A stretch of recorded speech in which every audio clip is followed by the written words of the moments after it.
Dr. John R. Lewis.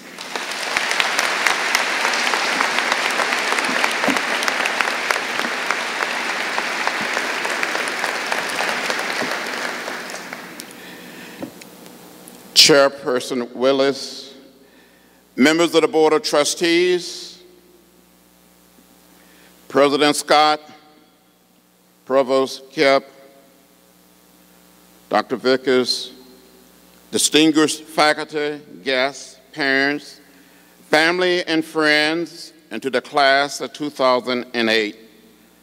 I'm honored and delighted to be with you on this very important occasion. To each and every one of you receiving a degree today, congratulations and best wishes. I've known Chairperson Willis,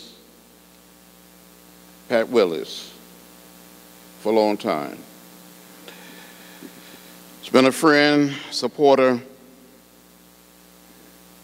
and just a leader in Atlanta and in Georgia.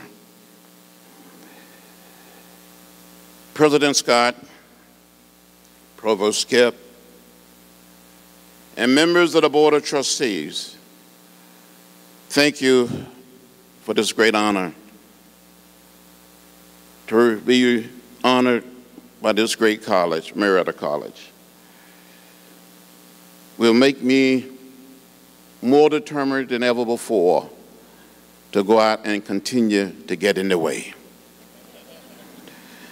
You heard from the chair of the board that I grew up in rural Alabama, 50 miles from Montgomery, not in a big city like Marietta. Not in a big city like Cleveland or Cincinnati or Dayton or Springfield or Youngstown or Buffalo or Detroit or Atlanta. I grew up on a farm in rural Alabama. My father was a sharecropper, a tenant farmer. But as I told some members of the Board of Trustees last night, and the president and others, growing up on that farm that my father bought in 1944, 110 acres of land with $300. And my family still owns the land today. I will not bore you with it, but I want the graduates to know that I grew up very poor. And as a young child, it was my responsibility to care for the chickens. And I fell in love with raising chickens like no one else could raise chickens. I wanted to be a minister. I wanted to preach the gospel. So from time to time, with the help of my brothers and sisters and my first cousins, I would gather all of our chickens together in the chicken yard, like you gather here today in this beautiful hall, and we would have church. The chickens, along with my brothers and sisters and first cousins, would make up the audience of the congregation, and I would start speaking or preaching. And when I look back on it, some of these chickens would bow their heads, some of these chickens would shake their heads. They never quite said amen.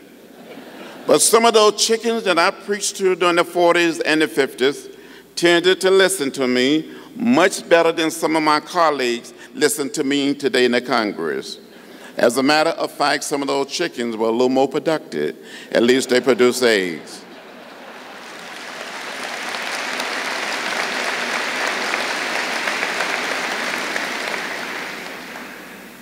I'm not suggesting that any of the graduates today are chickens. I know that you've been well taught, you're prepared to go out into the big world. But I must tell you, as a child growing up in rural Alabama during the 40s and the 50s, I saw segregation and I saw racial discrimination. I tasted the bitter fruits of racism and I didn't like it. I saw those signs that said white men, white women, colored women, white waiting, colored waiting. I used to ask my mother, my father, my grandparents, my great-grandparents, why segregation? Why racial discrimination? And they would say, that's the way it is. Don't get in the way. Don't get in trouble.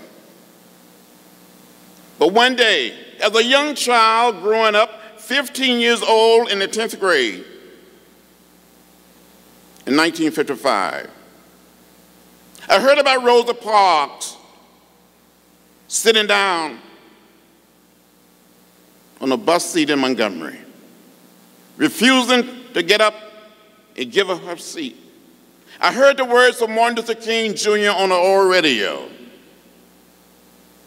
He was talking about the philosophy of nonviolence, passive resistance, civil disobedience, the way of love, the way of peace. Listen to Dr. King. Following the action of Rosa Parks and more than 50,000 people of color during the Montgomery bus boycott, I was deeply inspired and moved to find a way to get in the way. Your Chairperson Willis is right. That in 1956, at the age of 16, with some of my brothers and sisters and first cousins, we went down to the public library in a little town of True, Alabama,